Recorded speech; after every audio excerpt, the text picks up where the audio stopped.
The tagline here is perfect shot, perfect view. And no doubt you can see that this phone has a bezel-less display with a notch on top. Now this is just like the iPhone 10, and this is the first phone that we've gotten with this iPhone 10 like notch on top, although several of them were showcased at the MWC this year. So what remains to be seen is whether the notch is actually useful or they're just using it as a design feature. Now what it does look like is that the notch does have the earpiece and a front-facing camera. So let's take a look at what we get inside the box and see what the device feels like in the hand.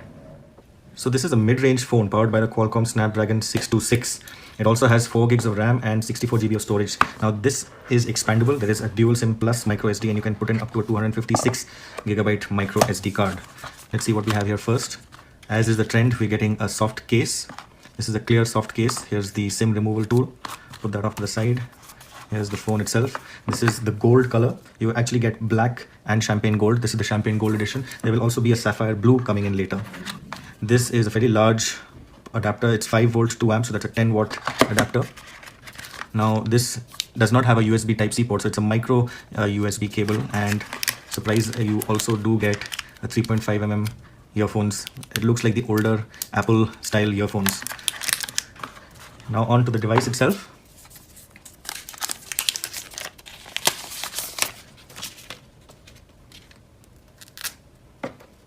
Around the back, you can see dual camera LED flash. Here's the fingerprint sensor at the back. The back camera is a 16 megapixel and 5 megapixel.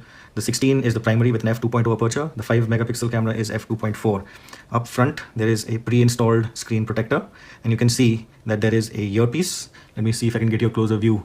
There is a earpiece. To the right of that is the front camera, a 24 megapixel f2.0 front camera, and just to the left of the earpiece, there's a tiny sensor which is probably the ambient light sensor. Now the ultrasonic, it probably has an ultrasonic proximity sensor. Now that is under the display. We don't really have the technology to put a light sensor and camera under the display yet, which probably explains the notch. Anyhow, let's power this on, see what the display looks like. Now here's the phone all booted up and ready to go, and the bezels indeed are actually quite impressively slim on the sides. Especially you can see that the clock, the battery icons go extreme top left and top right, so they're kind of pushed to the corner over there, and there is a little bit of a chin at the bottom, quite like say what the Galaxy S8, S9 have, although the screen is not curved at the edges. Now the first thing also, we did notice around the back that this is not a metal body phone, this is a plastic or polycarbonate back, so that is one cost saving measure that has been used. And if you look around the front, there is another thing that's quite interesting here. It's got the buttons on the screen. Obviously there is no space to have capacitive buttons under the screen. The home, back and recents button are on the screen, but you can actually go and switch those off and then navigate the phone using gestures, just like you do on the iPhone 10. So over here, let me just show you how you get the notifications, the control panel, sorry. So you just swipe up from the top bottom left, and you get the control panel over here with all your quick toggles, brightness, audio, etc. Now if you go into the settings and system navigation, you can switch on navigation gestures. Now with navigation gestures, all you have to do is swipe up from the bottom center to go home, and similarly if you swipe up from the right, you go back.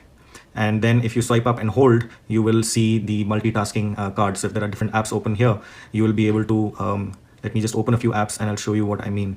If you swipe up and hold, I missed it, but here you can, that is how you can switch between different apps.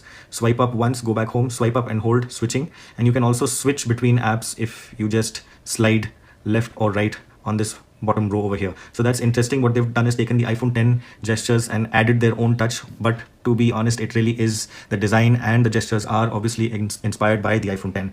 Now in terms of the other specs, this device is 4 gigs of RAM, 64 storage, like I already mentioned, a Snapdragon 626. The dual camera 16 plus 5 at the back, 24 megapixel up front, can record 4K video, that's also there. And the battery is 3260 milliamp hours. And you'll also be glad to know that that the phone, despite the huge screen, it's a 6.3 inch IPS LCD FHD plus resolution, by the way. Despite the huge size, the phone feels like really light. It's about 150 grams in weight. So that is something that feels quite nice. And again, I guess that the polycarbonate body, the shell, definitely helps to save a lot of weight over there. In terms of other specs, there's Bluetooth 4.2, there is GPS, of course, there's 2.4 and 5 gigahertz Wi-Fi.